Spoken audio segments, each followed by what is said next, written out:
আপনি জানেন কিনা আমি জানি না, কিন্তু আপনি ইতিহাসের পাতায় যতবার দেখবেন ততবারই আপনি বুঝতে পারবেন যে ছেলেরা কখনো মেয়েদেরকে ছেড়ে যায় না, বরং মেয়েরাই ছেলেদেরকে ছেড়ে যায়। হয়তো তার একটা জ্বলন্ত প্রমাণ বা একটা গল্প আমি আপনাদের কাছে শেয়ার করি এবং বলতেছি যে একটা ছেলে পাখি আর একটা মেয়ে পাখি, যদিও গল্পটা কেমন লাগবে জানি না, যে একটা ছেলে পাখি আর একটা মেয়ে পাখি দুজনে মিলে উঠতেছিল, উঠতে উঠতে হঠাৎ করে একটি মেয়ে পাখি তার ডানায় ব্যথা পায়। ব্যথা পেলে মেয়ে পাখিটা ছেলে পাখিটাকে বলছে যে তুমি আমাকে কখনো ছেড়ে যাবে না। ছেলে পাখিটা ওই কথা শুনে মেয়ে পাখিটাকে বললো যে তোমাকে আমি কোনোদিনও ছেড়ে যেতে হবে না। সেই কথা বলে তার একটি ডানা সে ভেঙে ফেলে। ফেলার পরে তাদের অনেকদিন পর একটা তুফান আসে, মানে একটা ঝড় আসে।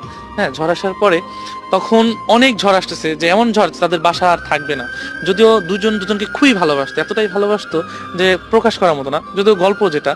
তো ছেলে পাখিটা বলতেছে যে তুমি চলে যাও, ভালো একটা জায়গায় চলে যাও, ঝড় শেষে তুমি আমার কাছে আবার ফিরে এসো। তো মেয়ে পাখিটা কি করলো, যে চলে গেল। চলে যাওয়ার পর তো অনেক ঝড় আসার পরে তখন ছেলে পাখিটা ওই ঝড়ে মারা গেল। মারা যাওয়ার পরে তো ঝড় শেষে মেয়ে পাখিটা আসছে, আসার পরে দেখছে যে নিচে লেখা যে তুমি যদি একটিবার বলতে যে আমি তোমাকে ছেড়ে কখনো যাব না, তবে আমি এই ঝড়টাকে যত কষ্টে হোক পার করে দিতাম, আমরা দুজন সারা জীবন একসাথেই থাকতাম। তো এই লেখাটা দেখে মেয়ে পাখিটা কান্না করছে। সো কান্না করে কি হবে, যে চলে যাওয়ার তো চলেই গিয়েছে।